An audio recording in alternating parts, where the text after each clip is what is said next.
तो आज का जो हमारा वचन का जो अध्याय है उस पर आप अपना बाइबल कंटिन्यू खोल के रखना। अगर आपके सबके बाइबल में अगर बड़ा वाला बाइबल है तो उसमें रेड रिबन होगा, रेड रिबन। वो रिबन जो है वो उसी पैसेज पे रख देना, उसी जगह पे लाके रख देना। हम लोग और जगह पे भी बाइबल में देखेंगे, लेकिन वो जो रिबन है वो सिर्फ आपका उसी पैसेज पे रहना चाहिए, क्योंकि अंत में हर जगह घूम फिर के हम लोग उसी अध्याय पे आने वाले हैं। तो हमारा जो मेन अध्याय है वो है याकूब का पहला अध्याय, उसका 13 से लेकर 18 वचन तक। ये हमारा मेन पैसेज है आज का। याकूब नए नियम में है, एकदम आखिरी के किताबों में आप ढूंढो आपको मिल जाएगा। इब्रानियों के बाद याकूब का उसका पहला अध्याय, उसका 13 से लेकर 18 वचन, ये आज का हमारा पैसेज है जिस पे हम लोग आज मनन करेंगे और कुछ सीखेंगे परमेश्वर के वचन से। तो कुछ कहानी से मैं जो है स्टार्ट करना चाहती हूँ, और वो कहानी ऐसी है जिसका टाइटल है कि किसी पर दोष मत लगाओ। हालेलुया। किसी पर दोष मत लगाओ। ये जो है ये मेरे प्रीचिंग का ये स्टोरी प्रीचिंग से रिलेटेड नहीं है, लेकिन मुझे आया बोलने के लिए इसलिए मैं बोल रही हूँ। ये स्टोरी ऐसा है कि एक दिन एक बूढ़ा आदमी था, और उस बूढ़े आदमी के बाजू का जो पड़ोसी था वो एक जवान लड़का था।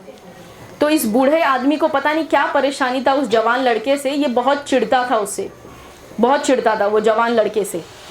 तो एक दिन ऐसा हुआ कि ये बूढ़ा आदमी जो है वो जाके अपने लोगों को, अपने दोस्तों को, आस पड़ोस के लोगों को बोलता था कि ये जो बाजू वाला जो जवान लड़का है ना, ये चोर है, ये बहुत बड़ा चोर है, और पता नहीं क्या क्या सबको इसके बारे में बुरा भला हमेशा कहते रहता था। क्या प्रॉब्लम था उसको क्या पता। फिर ऐसा हुआ कि उसने पुलिस कंप्लेन भी फ़ोन करके बोल दिया पुलिस वालों को कि ये जो बाजू वाला जो जवान लड़का है ये चोर है।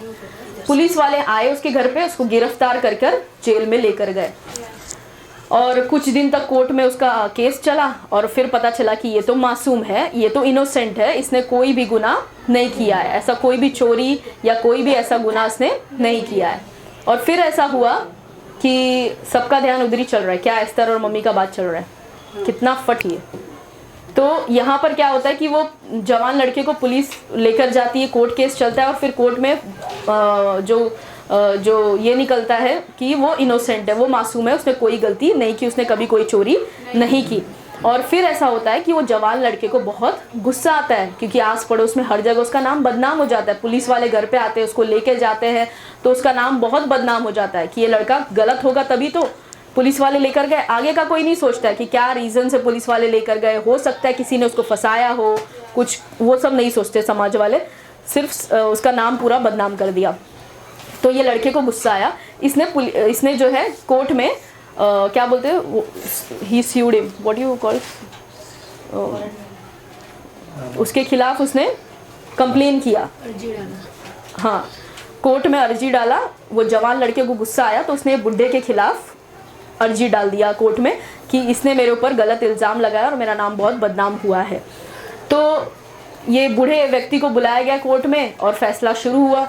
तो जब पहले दिन ये कोर्ट में अदालत में खड़ा हुआ तो वहाँ पर जो जज है उसने कहा कि मैं कुछ भी कल मैं फैसला सुनाऊंगा, इस क्या बोलते हैं इसको, इस पे कल मैं फैसला सुनाऊंगा, लेकिन उसके पहले मैं चाहता हूँ, वो जज ने उसको बोला बूढ़े व्यक्ति को, कि जब तुम आज यहाँ कोर्ट से बाहर निकलकर अपने घर पे जाओगे तो जाते समय क्या करना, एक पेपर लेना, और पेपर पे ये जो तुम्हारा बाजू वाला पड़ोसी है, जो जवान लड़का जिसके बारे में तुमने किसको क्या क्या बोला कि वो चोर है, बेईमान है, क्या क्या है, वो सब तुम वो पेपर पे लिखना।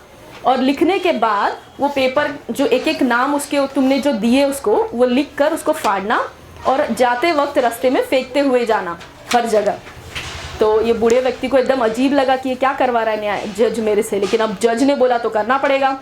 तो उसने जो उसने अफवाह फैलाया था उसके नाम पे कि वो चोर है, बेईमान है, मक्कार है, सब उसने पेपर में लिखा, और उसको फाड़ के उसने एक एक जो पन्ना उसका नाम था वो फेंकते फेंकते गया, रास्ते भर घर पे पहुंच गया। दूसरे दिन जब ये बूढ़ा व्यक्ति कोर्ट में आया, जब उसका न्याय सुनाने वाला था न्यायी, तब जज ने उसको बोला कि अब तुमको एक काम करना है, तुम बाहर निकलो कोर्ट से और जाओ, और जहाँ जहाँ तुमने वो पन्ना जो नाम लिख कर फेंका था उसको वापस बटोर कर लेकर आओ, ढूंढ ढूंढ के सारे नाम। तो ये बूढ़े व्यक्ति ने बोला कि न्याय जज ये कैसे हो सकता है, हवा तो उसको कहाँ कहाँ उड़ा कर लेकर चली गई होगी, छोटा सा पन्ना है, वो तो कहाँ कहाँ उड़कर चला गया होगा, मुझे क्या पता, मैं कहाँ ढूंढने जाऊँगा। तब जज ने उसको बोला कि इसी तरीके से जब तुमने उस जवान लड़के का नाम का बदनामी किया तो वो हवा के जैसा वो बात किसके किसके पास तक पहुंच गया, क्या तुम उसको वापस पीछे खींच सकते हो? क्या हर एक का मुंह जाकर बंद करोगे कि नहीं तुमने उसके बारे में बुरा बोला, वो ऐसा लड़का एक्चुअली नहीं था, मुझे अब एहसास हुआ, मेरी गलती हो गई? नहीं, अब जिसने मान लिया, दूर तक वो बात पहुंच गई। वैसे ही जब हम किसी पर दोष लगाते बिना जाने बिना समझे, वो हवे के जैसी वो बात होती है, उड़कर कहाँ तक पहुँच जाती है और हमको पता नहीं चलता है। इसीलिए जब तक आपको उस इंसान के बारे में नहीं पता है, जैसे कि एक छोटा सा एग्जाम्पल देती हूँ कि बहुत ही छोटा सा, आजकल का जो ज़माना है उसी हिसाब से मुझे एग्जाम्पल भी देना पड़ेगा। जैसे आपने किसी को व्हाट्सएप मैसेज किया और सामने वाले ने रिप्लाई नहीं किया, तो हम लोग कभी कभार कैसे है कि गुस्सा आता है, देखते ब्लू टिकाया, देखा भी फिर भी रिप्लाई नहीं कर रहा, इतना चिढ़ आ जाता है उस बात को लेकर। लेकिन हो सकता है कि वो इंसान बिजी हो सकता है कि नहीं देखा, हो सकता है कुछ भी रीज़न हो, क्योंकि कई बार मुझे ऐसा धोखा मिल चुका है कि मैंने बहुत सारे गलत खिचड़ी मेरे दिमाग में बनाए और जब सामने वाले व्यक्ति से बात किया तो मामला कुछ और ही था। वो ऐसा कुछ था ही नहीं कि उसको चिढ़ था, नहीं रिप्लाई करना था या कुछ नहीं था, बहुत बेसिक कुछ रीज़न था, बिजी थे उन लोग, नहीं देख लिए लेकिन रिप्लाई नहीं कर पाए, रिप्लाई करने जा रहे थे, किसी ने फ़ोन ले लिया, कुछ हो गया, बहुत सारे ऐसे रीज़न होते हैं। तो हम लोग, ये छोटा सा एग्जाम्पल था, बहुत जल्दी हम लोग किसी का न्याय करने के लिए तैयार रहते कि इसने ऐसा किया मतलब ऐसा ही होगा, कुछ तो यही होगा, उसका स्टोरी हम जानने की कोशिश नहीं करते हैं। तो हमको किसी का भी न्याय, किसी पे दोष नहीं लगाना, किसी का न्याय नहीं करना है। जब आप उसके शूज़ में खड़े होकर, उसके जगह पे खड़े होकर देखोगे तब आपको पता चलेगा कि वो ऐसा व्यवहार क्यों कर रहा है। हालेलुया। आइए हम अपने पैसेज पे आ जाते हैं, जो कि याकूब का पहला अध्याय 13 वचन है। आज का हमारा जो शीर्षक है, जो टाइटल है, वो है प्रलोभन या परीक्षा। जो लिख रहा है, जो नोट्स बना रहे हैं वो लिख सकते हैं प्रलोभन, इंग्लिश में टेम्पटेशन। तो परीक्षा या प्रलोभन।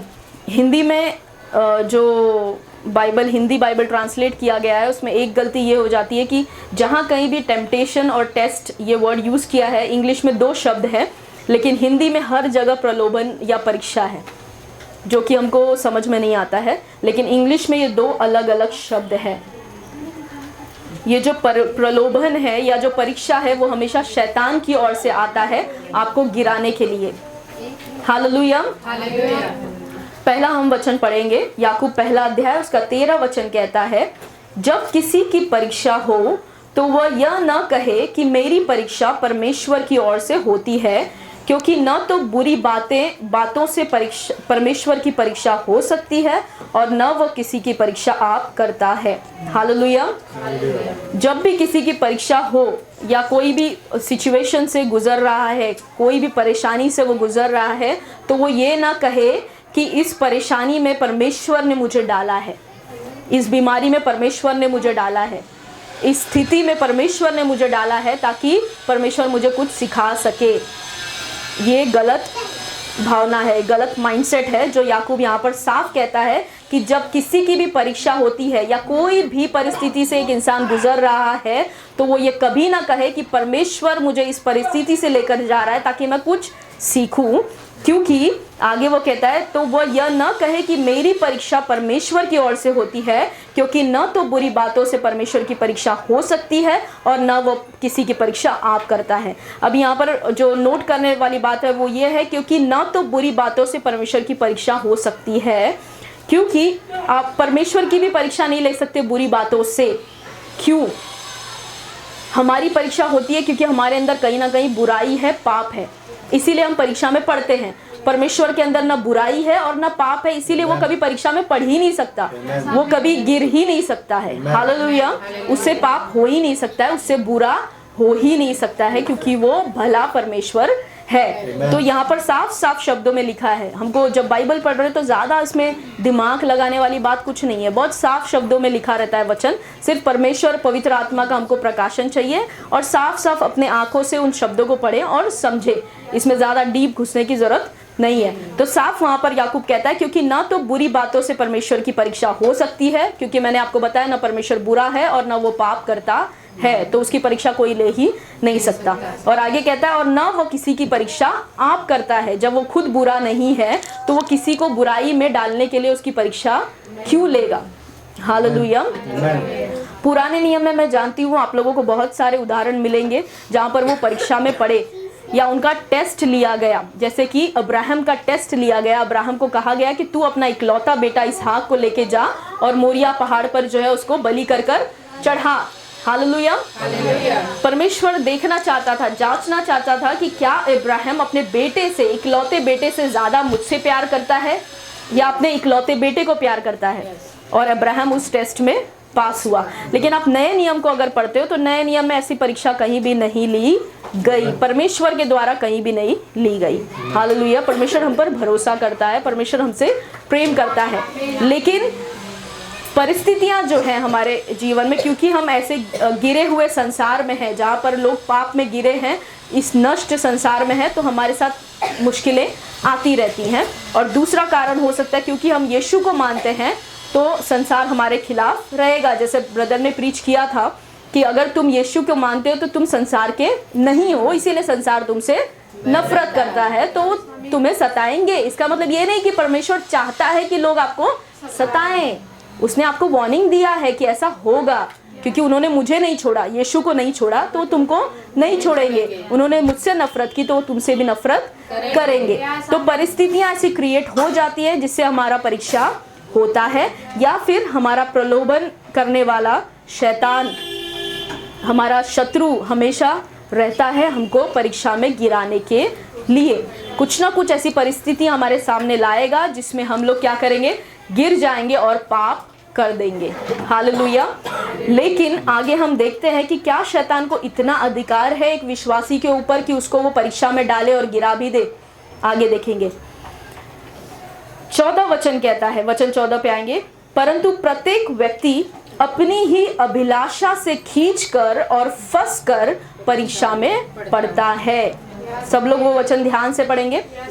परंतु प्रत्येक व्यक्ति, हर एक व्यक्ति अपनी ही अभिलाषा से खींचकर और फंसकर परीक्षा में पड़ता है। हालेलुया। अगर मैं कहूँ अब इस वचन का मतलब क्या है कि हर एक व्यक्ति जो है अभी अपनी ही अभिलाषा से खींचकर और फंसकर परीक्षा में पड़ता है, तो इसका मतलब क्या है? इसका मतलब साधारण शब्दों में अगर मैं आपको उदाहरण दूं तो ब्रदर रॉजर जो हैं वो कभी भी, अच्छा जो नए विश्वासी हैं उनके लिए मैं क्लियर कर दूं कि हम एक दूसरे को सबको भाई बहन बोलते हैं, पति पत्नी भी एक दूसरे को ब्रदर सिस्टर बोलते हैं। वो इसलिए है, एक तो आदर भी होता है और दूसरा चीज़ कि मसीह में हम सब भाई बहन हैं। स्वर्ग में कोई भी पति पत्नी बाप बच्चे नहीं होने वाले, सब भाई बहन रहेंगे। हालेलुया। तो उसका आदत हम अभी से डाल रहे हैं ब्रदर सिस्टर बोलने का। आमेन। तो यहाँ पर ब्रदर को अगर आप कभी भी उनके सामने सिगरेट पियो और उनको ललचाने की कोशिश करो कि देख कितना मज़ा आ रहा है, ले ले तू भी थोड़ा फूक ले, मज़ा आएगा यार, फूकना, वो कभी ये चीज़ नहीं कर सकते, पॉसिबल ही नहीं है, क्योंकि उनके अंदर ये अभिलाषा, ये इच्छा है ही नहीं। उनके सामने आप ड्रिंक करो, दारू पियो, शराब पियो और उनको बोलो थोड़ा चक्के तो देख, मज़ा ही अलग है ये नशे का, पी के तो देख, उनको आप इस नशे में नहीं डाल सकते हो, क्योंकि उनके अंदर वो इच्छा, वो अभिलाषा है ही नहीं। हालेलुया। वैसे ही जैसे आप पूरब को पश्चिम से जोड़ नहीं सकते कभी भी, पूरब हमेशा उस तरफ होते जाएगा, पश्चिम हमेशा उस तरफ होते जाएगा, वैसे ही परमेश्वर और परीक्षा को आप जोड़ कभी नहीं सकते, परमेश्वर और बुराई को आप कभी जोड़ नहीं सकते। इसीलिए परमेश्वर के अंदर पाप के लिए, बुराई के लिए वो अभिलाषा है ही नहीं, वो इच्छा है ही नहीं, इसलिए परमेश्वर को कोई पाप में गिरा सकता नहीं है। लेकिन हमारे अंदर क्या है, अभी भी हम इस शरीर में हैं, इस फ्लैश में हैं, जहाँ पर हम पाप करते हैं, पाप में गिरते हैं। इसमें आलस आता है, बुरे बुरे सोच आते हैं, मोबाइल पे देखते देखते कुछ और ही देखने लगते हैं। हालेलुया। बाइबल, इसीलिए हम लोग बोलते हैं कि ज़्यादा करके आप बाइबल मोबाइल में मत पढ़ो, आप अपने बाइबल में खोल कर पढ़ो, क्योंकि 2 कारण उसके ये हैं कि जब आप मोबाइल में बाइबल पढ़ते हो तो नोटिफिकेशन ऊपर आ जाता है व्हाट्सएप का, फेसबुक का, और उसमें घुस गए, एक बार तो घुस गए, वो फिर निकलते ही नहीं है बाहर। सबका स्टेटस देखना, सबका फ़ोटो देखना, ये करना वो करना, उसी में घंटों निकल जाते हैं और फिर पता चलता है कि अरे मैं बाइबल पढ़ रही थी। हालेलुया। और दूसरा कारण है कि ये जो डिजिटल आजकल काम चल रहा है, इसमें कब कोई 1-2 वचन एडिट कर दे और उसको बदल दे, आपको नहीं पता चलेगा। हालेलुया। क्योंकि अंत के दिन चल रहे हैं, आपसे क्या कब क्या होगा पता नहीं चलेगा। इसमें कब कोई वचन ऊपर नीचे कोई कर देगा, कोई चेंज कर देगा, आपको कैसे पता चलेगा कि ये बाइबल जो इसमें है वो ओरिजिनल है? लेकिन जो प्रिंट किया हुआ आपके हाथ में, क्या इसमें कोई अदल बदल कर सकता है? नहीं कर सकता। तो इसलिए हमेशा अपना कोशिश करें कि आपका पर्सनल बाइबल हो। तो यहाँ पर हम देखते हैं कि वचन कहता है 14 वचन की अपनी ही अभिलाषा से खींचकर और फंस कर परीक्षा में पड़ता है। अगर आपके अंदर कुछ ऐसा समस्या है, कुछ कमजोरी है, उसी चीज को शैतान देखता है और टारगेट बनाता है और आप पे अटैक करता है। आपके सामने ऐसी परिस्थितियों को क्रिएट करता है कि आप उसमें फंसे और परीक्षा में गिरे। सबको यहाँ तक समझ में आया? Amen. तो शैतान हमको परीक्षा में नहीं डालता है जब तक कि वो हमारे अंदर कोई कमजोरी को न पाए, जब तक कोई पाप को हमारे अंदर न पाए, तब तक उसके पास कोई भी क्या बोलते हैं, कोई भी हथियार या कोई भी मौका नहीं है कि वो आपको परीक्षा में डाल सके। ये आपकी और मेरी गलती होती है जिससे हम परीक्षा में पढ़ते हैं, विपत्तियां आती है, समस्याएं आती हैं और फिर हम बोलते हैं दो चीज, शैतान मेरे पीछे पड़ा है या परमेश्वर मेरे पास नहीं है, परमेश्वर मेरा ध्यान नहीं दे रहा है। दो ही चीज कंप्लेन करते हैं। हालेलुया। जबकि गलती किसकी है? बोलो मेरी है। पाप मुझसे होता है। हालेलुया। इसमें ना शैतान की गलती है और ना परमेश्वर की गलती है। आगे हम देखते हैं 15 वचन, फिर देखो क्या कहता है। फिर अभिलाषा यानी जो इच्छा आपके अंदर है वो गर्भवती होकर पाप को जनती है और पाप जब बढ़ जाता है तो मृत्यु को उत्पन्न करता है। हालेलुया। एक छोटी सी इच्छा आपके मन में आई, सिर्फ कुछ गलत देखने का या कुछ गलत करने का या किसी का चुगली करने का या गुस्सा या कोई भी पाप आप ले लो, चिंता का कोई भी पाप, एक इच्छा सिर्फ आता है और फिर वो पाप में कब बदलता है आपको पता है? जब आप इच्छा, सबको दिमाग में जो सोच है वो बहुत सारे जो बड़े बड़े पास्टर्स हैं, कोई भी हो, गलत सोच आता है। आप गलत सोच को रोक नहीं सकते हो। कुछ किसी ने बोल दिया, आपने सुन लिया, गलत सोच आ गया दिमाग में, कुछ देख लिया, गलत सोच आ गया, लेकिन उस पे मनन करते रहना वो गलत है। जब उस पे हम सोचते रहते हैं कि उसने मेरे साथ ऐसा क्यों किया, उसने किया क्योंकि उसको लगता है कि मैं मुझसे अपने आप को बहुत बड़ा समझता है, बहुत ये है, बहुत वो है, उस पर पूरा मनन करके खिचड़ी बनाना शुरू करते हैं। और फिर उससे करते करते वो जो अभिलाषा है, वो जो सिर्फ एक इच्छा थी यहाँ पर मन में, गलत इच्छा, गलत सोच थी, वो बढ़कर गर्भवती हो जाता है और पाप को जन्म देता है। वो फिर जो इच्छा आपके मन में अभी तक था आपके कार्यों में आ जाता है। हालेलुया। अभी तक आप सिर्फ उस व्यक्ति के लिए मन में सोचकर चिढ़ रहे थे, गुस्सा हो रहे थे, लेकिन आप जब उसके सामने आओगे ना तो एक्शन में भी दिखेगा कि आप उसके तरफ देखोगे नहीं। इतना चिढ़ आ रहा है उसका मुंह देख के कि मैं बात ही नहीं करूंगा। हालेलुया। वो आपके स्वभाव में, एक्शन में दिखने लगता है और जब आपके स्वभाव में वो चीज़ दिखने लगता है तब वो धीरे धीरे मृत्यु को आपके अंदर उत्पन्न करता है। और ये मृत्यु जो है, ये साधारण मृत्यु की बात यहाँ पर नहीं कर रहा है याकूब, ये शारीरिक मृत्यु की बात यहाँ पर नहीं कर रहा है। मृत्यु तो सबको आना है, चाहे आप पाप करो चाहे मत करो, मृत्यु तो सबको ही आना है एक दिन। लेकिन यहाँ पर याकूब आत्मिक मृत्यु की बात कर रहा है कि अगर आप पाप में अपने जीवन को निरंतर बिताते रहोगे तो एक दिन आप परमेश्वर से अलग हो जाओगे आत्मिक रीति से हमेशा के लिए, और आप नरक में रहोगे और वहीं पर परमेश्वर और उसके महिमा से दूर रहोगे आप हमेशा हमेशा के लिए। हालेलुया। तो हमको चौकन्ने रहना है कि हमको ऐसा कोई मौका नहीं देना है। अब चलते हैं इसमें थोड़ा सा और डीप मनन करने के लिए। ये सिर्फ मैंने आपको एक न्यू डाला है ताकि आपको समझ में आए कि मैं किस चीज़ के बारे में बात करने वाली हूँ। सबको समझ में आ रहा है? सब मेरे साथ है? सब साथ में बोले हालेलुया, बोले यीशु मसीह की। बहुत ज़्यादा सन्नाटा है, मुझे थोड़ा आवाज़ चाहिए, रिस्पॉन्स करो। हालेलुया। अभी यहाँ पर देखते हैं हम लोग पहला यूहन्ना उसके दूसरे अध्याय में जाते हैं और 16 वचन पढ़ते हैं। याकूब के बाद आता है आपका पहला यूहन्ना, उसके बाद आता है दूसरा, नहीं पहला पतरस, दूसरा पतरस आता है, उसके बाद पहला यूहन्ना। तो याकूब के बाद ही आपको मिल जाएगा पहला यूहन्ना, उसका दूसरा अध्याय, उसका 16 वचन। अब जो ये आपके अंदर इच्छा आया, गलत सोच आया, गलत विचार आया, कोई भी चीज़ करने का, पाप करने का, तो शैतान किन चीज़ों से आपके ऊपर प्रभावी होता है या किन चीज़ों से आपके ऊपर हमला करता है। हालेलुया। शैतान जो है वो क्रिएटिव नहीं है। हालेलुया। उसको नहीं पता है अलग अलग रास्ते क्या करना है। उसके पास सिर्फ 3 ही हथियार है आपको गिराने का, और ज़्यादा नहीं है। वो उत्पत्ति में जब परमेश्वर ने रचना की, सृष्टि की, तब से लेकर अभी तक वो लोगों को सिर्फ इन 3 ही हथियारों से गिराता आया है। बस इन 3 हथियारों का अगर आप ध्यान दे लो तो आप बच जाओगे। क्या सब जानने के लिए तैयार है कि वो 3 हथियार क्या है जो शैतान हमारे विरुद्ध यूज करता है हमको पाप में गिराने के लिए? तो पहला यूहन्ना 2 अध्याय 16 वचन कहता है, क्योंकि जो कुछ संसार में है अर्थात शरीर की अभिलाषा, सब लोग बोले शरीर की अभिलाषा, और आंखों की अभिलाषा, बोले, और जीविका का घमंड। जीविका का घमंड मतलब जीवन का घमंड भी बोल सकते हैं आप। और जीवन का घमंड वह पिता की ओर से नहीं परंतु संसार की ओर से है। हालेलुया। 3 चीज हम देखेंगे, शरीर की अभिलाषा, आंखों की अभिलाषा और जीवन का घमंड। ये 3 हथियार है संसार शैतान के, जिससे वो हम पर अटैक करता है। आगे वचन कहता है कि वो पिता की ओर से नहीं है। ये 3 चीजें जो आती हैं आपके जीवन में, ये पिता की ओर से नहीं आती है परंतु संसार की ओर से आती हैं। संसार की ओर से आपके पास आती हैं और फिर उस कमजोरी में शैतान आपको देखकर आपको प्रलोभित करता है, आपको परीक्षा में डालता है।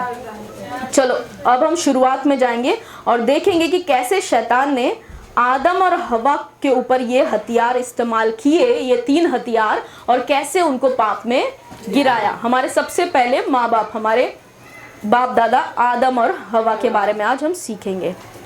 तो सबसे पहले आप उत्पत्ति का 3 अध्याय खोलेंगे।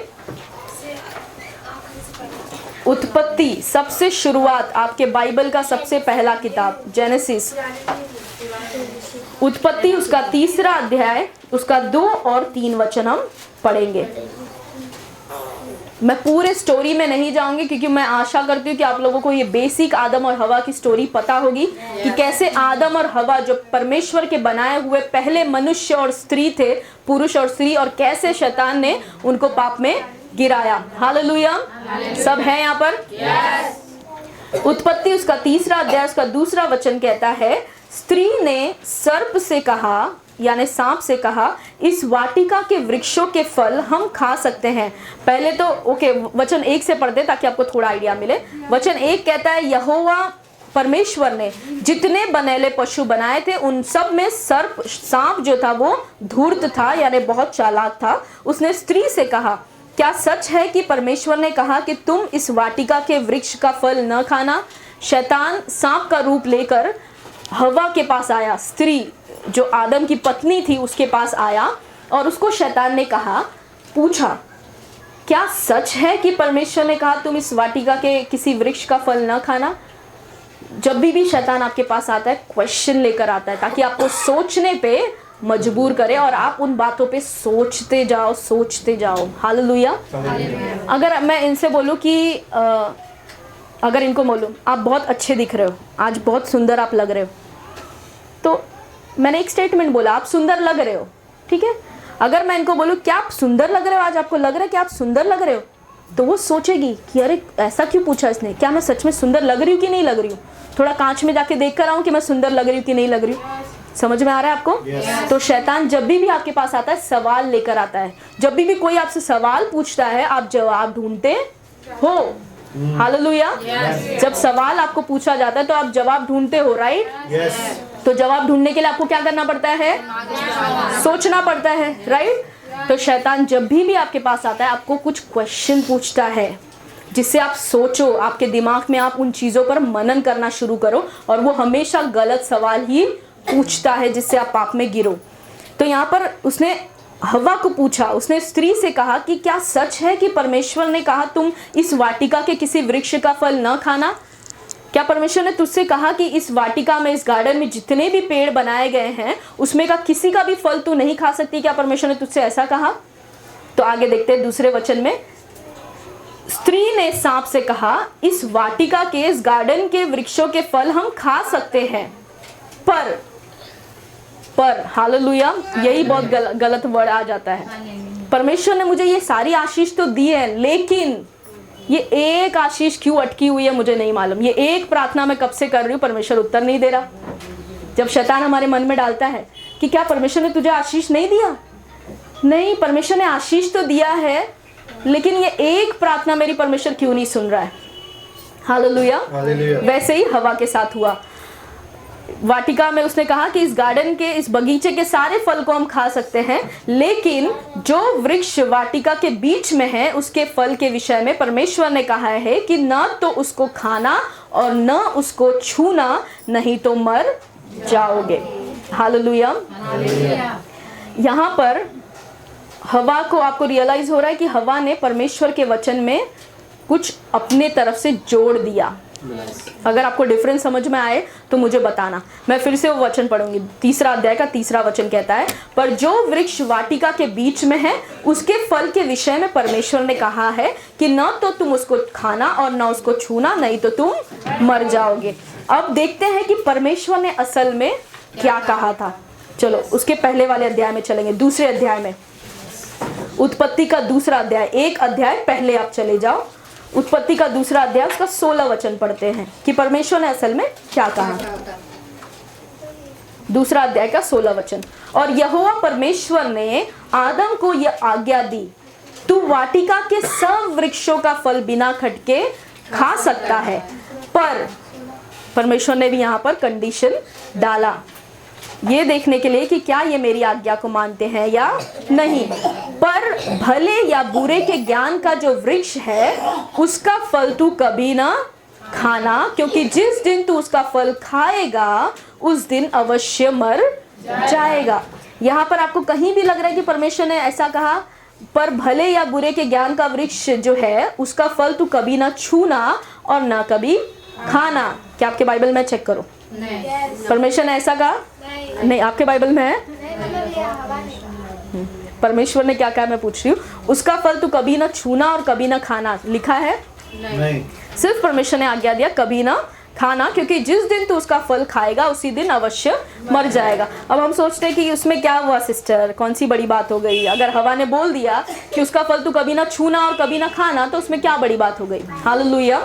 बड़ी बात ये हो गई कि जब परमेश्वर के वचन में आप कुछ ऐड करते हैं तो वो आपके लिए, शैतान को पता चल जाता है कि इसको वचन नहीं मालूम है, इसीलिए अपने तरफ से या तो जोड़ रहा है या तो उसमें से कम कर रहा है। जिसको वचन मालूम है वो एग्जैक्ट बताएगा कि ये वचन ये कहता है। हालेलुया।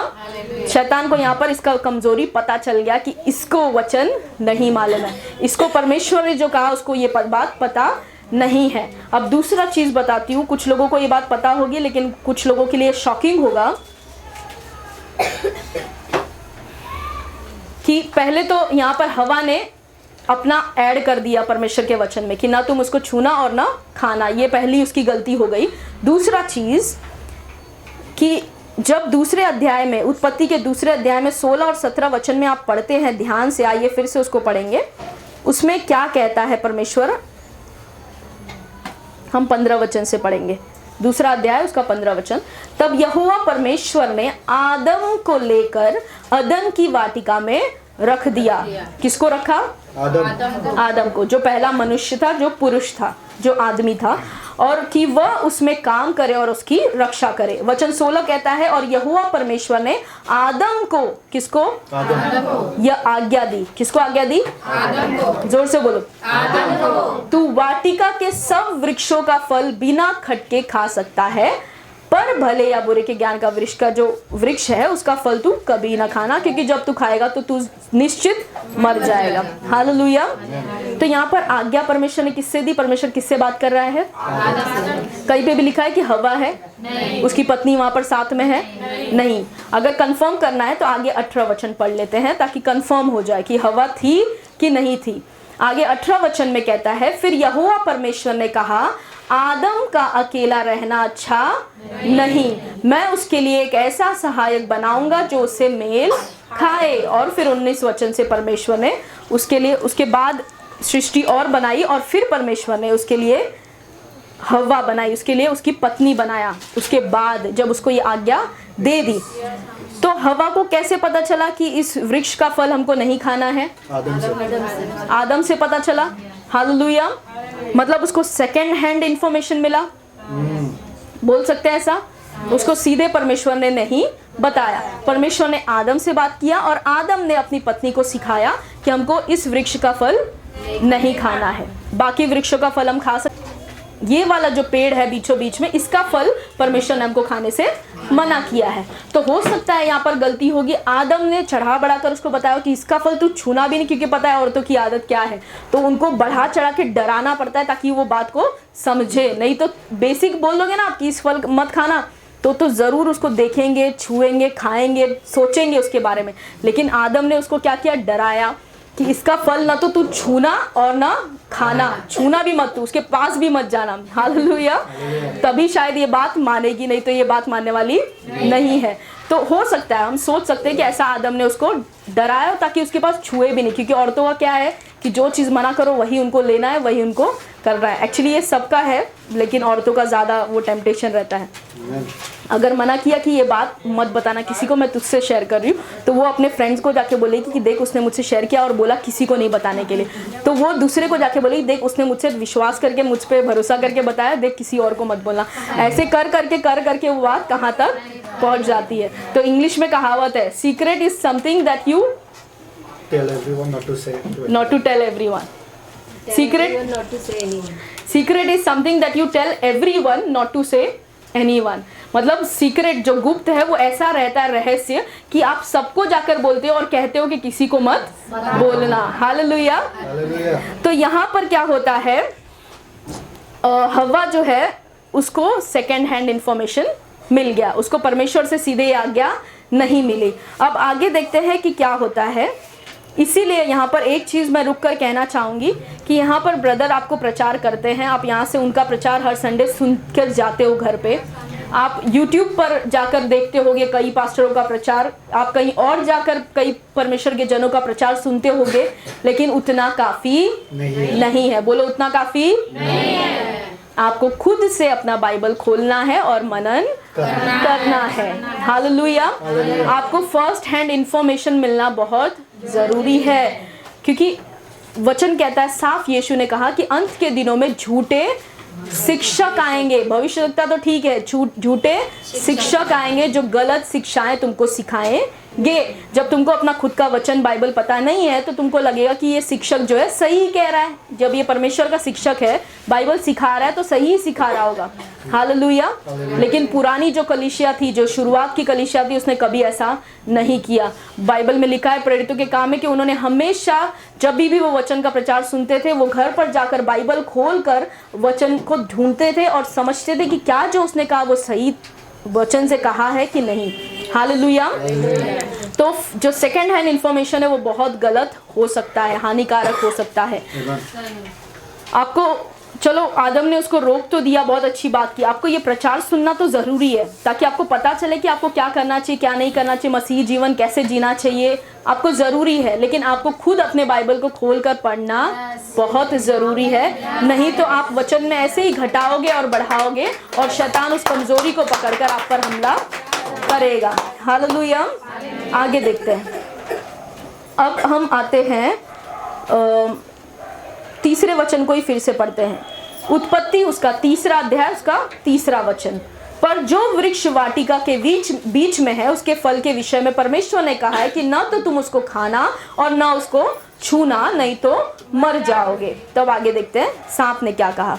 तब सर्प ने स्त्री से कहा, तुम निश्चय न मरोगे। हालेलुया।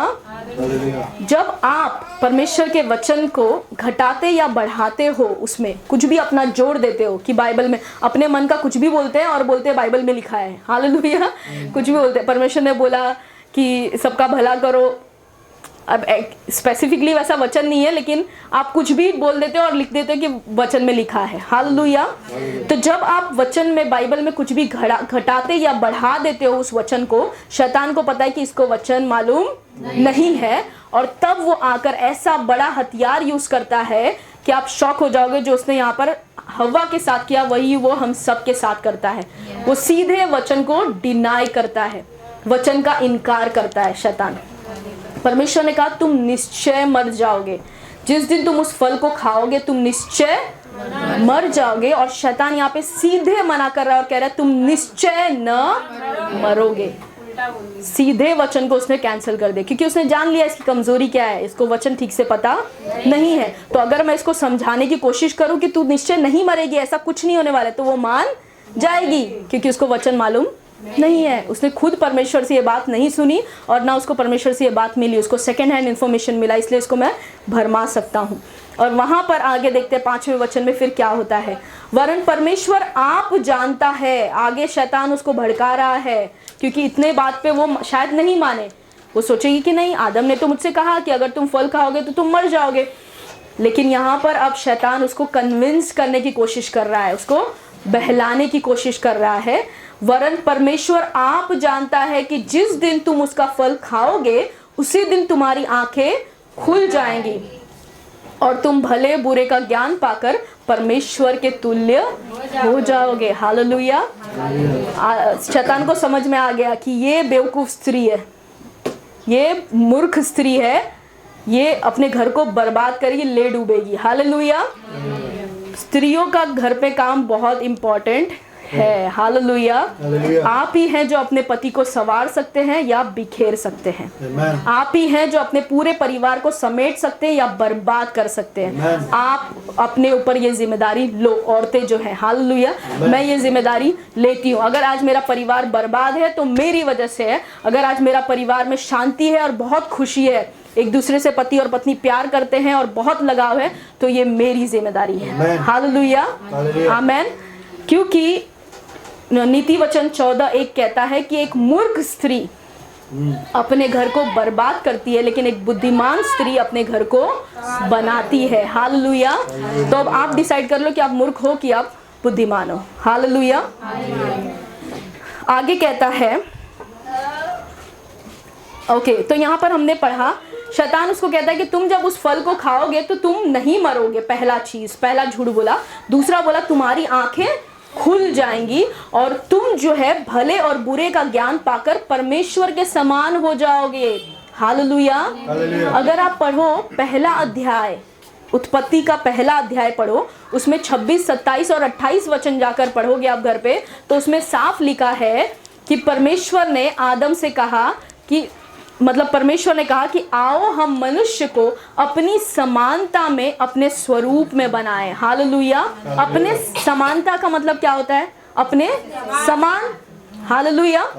अपने समान बनाए, अपने स्वरूप में बनाए, यानी कि जैसा मैं हूँ वैसा मनुष्य होना चाहिए। जब मैं मनुष्य को देखूं तो इसको लगे कि हाँ ये मेरे जैसा है। हालेलुया। जब आप बाजू वाले के बच्चे को घर पे लेकर आते हो तो बोल सकते हो क्या कि ये मेरा बेटा है? नहीं, शक्ल भी नहीं मिलेगा और कुछ भी नहीं मिलेगा। हालेलुया।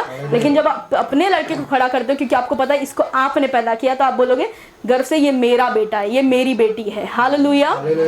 वैसे ही परमेश्वर अपने स्वरूप को आदम में, हवा में देखना चाहता था कि मैं जब अपने आप को देखना चाहूं तो मैं मनुष्य को देखूंगा। मतलब परमेश्वर ने कोई कमी नहीं रखा जब परमेश्वर ने मनुष्य को बनाया। हालेलुया। परमेश्वर ने अपने समान मनुष्य को बनाया। लेकिन यहाँ पर शैतान क्या कह रहा है आपको पता है हवा से? कि परमेश्वर ने तुझे कम बनाया है, तेरे अंदर कुछ कमी है, तू पूरी नहीं है, तू कंप्लीट नहीं है, कुछ तो तेरे अंदर कमी है। और परमेश्वर को ये पता है, इसीलिए परमेश्वर ने उस वृक्ष को तुमसे छुपा कर रखा है, क्योंकि जब तुम उसको खा लोगे तो तुम परमेश्वर के समान हो जाओगे। हालेलुया। शैतान ऐसे ही हमारे पास भी आता है फुसफुसाने के लिए। हालेलुया। वो आपसे आकर कितनी बार कहेगा कि तुझे ये आशीष नहीं मिला। वो नहीं चाहता कि तू बड़ी बने, वो नहीं चाहता कि तू आशीषित हो, वो नहीं चाहता कि तू दूसरों के सामने महिमा पाए। इसीलिए परमेश्वर ने तुझसे वो आशीष को रोक के रखा है, इसीलिए परमेश्वर तेरी वो प्रार्थना को नहीं सुनता है। हालेलुया। जैसे उसने हवा के साथ टैक्टिक यूज किया, वही आज वो हमारे साथ भी यूज करके हमें भरमाने की कोशिश करता है। हालेलुया। सबको अभी तक स्टोरी समझ में आया मैं क्या कह रही हूँ? आमेन। सब मेरे साथ हैं? ओके। तो यहाँ पर हम देखते हैं कि कैसे शैतान ने हवा को भरमाया और उसको बेवकूफ बनाया। आगे देखते हैं कि क्या हवा कन्विंस हो जाती है, क्या उसकी बात को मान लेती है। वचन 6 कहता है, 3 अध्याय का 6 वचन, अतः जब स्त्री ने देखा, क्या किया? देखा। क्या किया? देखा कि उस वृक्ष का फल खाने के लिए अच्छा है। हालेलुया। यहाँ पर शैतान का पहला हथियार काम में आ गया। जब उसने देखा कि वृक्ष का फल खाने के लिए अच्छा है, उसने पेड़ पे देखा कि जो फल लगा हुआ है ये तो देखने में बहुत सुंदर लग रहा है। हालेलुया। Hallelujah. ये आ गया पहला हथियार शैतान का, जो हमने पहला यूहन्ना 2 अध्याय के 16 वचन में देखा, आंखों की शरीर, अभिलाषा। आंखों की अभिलाषा। हालेलुया। आंखों, जो कुछ भी हमको दिखता है शारीरिक में, हमको पसंद आता है, हमको ये चाहिए, हमको ये करना है। हालेलुया। इसीलिए परमेश्वर का वचन हर जगह कहता है कि विश्वास, जो धर्मी जन है वो विश्वास से जीवित रहेगा, दृष्टि से नहीं। चीजों को देखकर वो जीवित नहीं रहेगा। जैसे सिस्टर ने भी एग्जॉर्ट किया आराधना में, उन्होंने कहा कि हम आत्मिक चीजों को हमको देखना है। आत्मिक चीजों को जब हम देखते हैं तो हम सुकून में रहेंगे, शांति में रहेंगे, क्योंकि हमको पता है कि हमारे साथ कौन है। जब हम इन शारीरिक चीजों को, संसारिक चीजों को देखते हैं, तभी अभिलाषा में फंसते हैं। हालेलुया। तो यहाँ पर क्या हुआ, उसने देखा कि फल खाने के लिए अच्छा है, आंखों की अभिलाषा। दूसरा, और देखने में मन भाऊ है, शरीर की अभिलाषा। उसको देखने में मन भाऊ लगा कि खाने में भी ये अच्छा होगा। अगर देखने में अच्छा है तो खाने में भी मन भाऊ अच्छा होगा। आगे उसने कहा, और बुद्धि देने के लिए चाहने योग्य भी है। मतलब इसको देख के लगता है कि खा के इसमें बुद्धि भी आ सकती है, मुझे बुद्धि और ज़्यादा मिल सकती है, मैं परमेश्वर के समान हो सकती हूँ। ये था तीसरा, जीवन का घमंड। उसको ये घमंड है कि मैं और बुद्धिमान बन सकती हूँ। हालेलुया। यहाँ पर आप देखें कि क्या मूर्खता है स्त्री का। आप सोच के देखें कि क्या इसमें आपको कुछ लॉजिक लग रहा है। उसको फल देखने में अच्छा लगा, समझ में आता है, हो सकता है अट्रैक्टिव हो, और खाने में भी उसको अब कैसे पता चल गया कि वो टेस्ट में भी अच्छा होगा।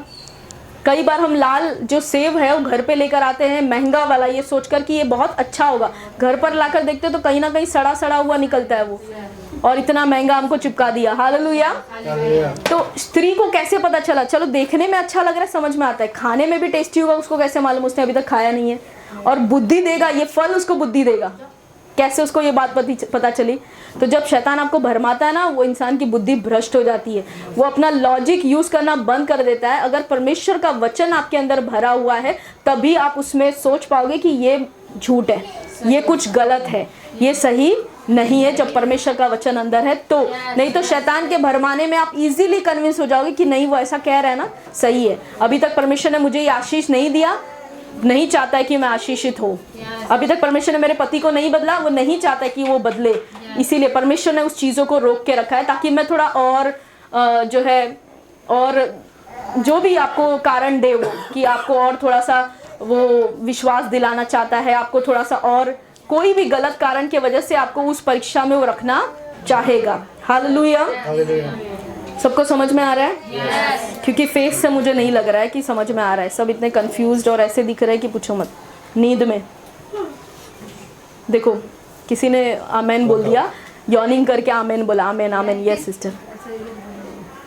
हालेलुया। तो उसने देखा कि जो फल है मैं फटाफट अब भगाऊंगी, बुद्धि देने के लिए चाहने योग्य भी है। तब उसने उसे तोड़कर खाया और अपने पति को भी दिया, और उसने भी खाया। दोनों ने मिल बांट कर उसको, पति को कन्विंस उसने कर लिया। औरतों में एक बहुत अच्छी चीज़ है, बहुत अच्छी चीज़ है, एक बात हमेशा जानना आप, ये शुरुआत से और हमेशा रहेगी। औरतें जिस चीज़ को कन्विंस रहती है ना, मतलब जिस चीज़ से मान जाती हैं कि ये चीज़ अच्छा है, अपने पतियों को उनको कन्विंस करने में ज़्यादा टाइम नहीं लगता है। अपने पति को भी मना सकती है उस चीज़ के लिए, चाहे वो गलत हो चाहे वो अच्छा है। अब निर्णय आपके हाथ में है कि आपको गलत चीज़ों के लिए अपने पति को मनाना है, उकसाना है, या अच्छी चीज़ों के लिए। आप दोनों ही चीज़ों के लिए उसको मना सकते हो। ये आपके अंदर परमेश्वर ने एक अच्छा क्वालिटी दिया है। आप इसको बुरा भी कर सकते हो, अच्छा भी कर सकते हो। हालेलुया। जिस चीज़ से मैं कन्विंस हूँ, मैं इनको मना सकती हूँ उस चीज़ के लिए, ये मेरे अंदर काबिलियत है। हालेलुया। ये आप हर एक के अंदर है। अब आप उसको कैसे इस्तेमाल करते हैं आपके ऊपर है। परमेश्वर से बुद्धि मांगे, ठीक है। तो यहाँ पर हमने देखा कि कैसे इन 3 हथियारों को शैतान ने इस्तेमाल किया और हवा को पाप में गिरा दिया। आमेन। क्या बाइबल में कोई अच्छा हमारे लिए उदाहरण है जिसको देखकर हम उससे सीख सके और हम वैसा कर सके? क्योंकि आदम और हवा तो फेल हो गए, टेस्ट में पास नहीं हुए, इन्होंने पाप कर दिया, इनसे गलती हो गई। क्या कोई अच्छा उदाहरण है? आइए देखते हैं। मत्ती का 4 अध्याय खोलते हैं। मत्ती का 4 अध्याय।